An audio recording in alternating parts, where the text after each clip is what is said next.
Jour de sortie scolaire aujourd'hui pour les membres du bureau de l'agglomération Meuse-Grand Sud.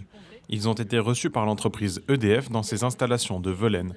Après la présentation du site, les élus ont pu visiter les locaux.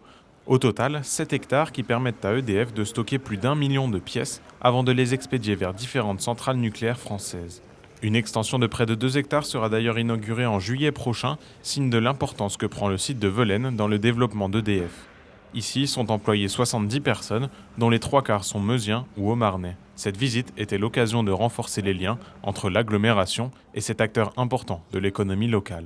Le groupe EDF et la communauté d'agglomération Meuse-Grand Sud sont très attachés effectivement à la relance industrielle, au développement industriel des territoires.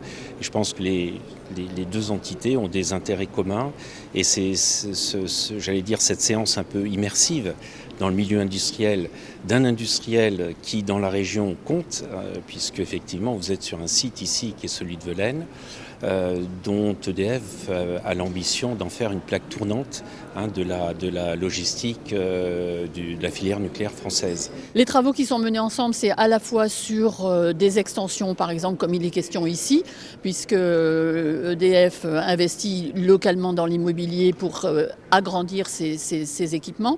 Donc c'est aussi, nous vendons une parcelle, par exemple, à EDF, mais c'est aussi et surtout la formation des plus jeunes et peut-être des moins jeunes. Et c'est envisager aujourd'hui les métiers de demain pour que nous soyons vraiment au plus près des besoins des entreprises par la formation avec un certain nombre de partenaires. Ils sont multiples, l'Université de Lorraine, l'IUMM, le lycée professionnel. Ça, on ne peut le faire que dans le cadre d'une grande connaissance des besoins.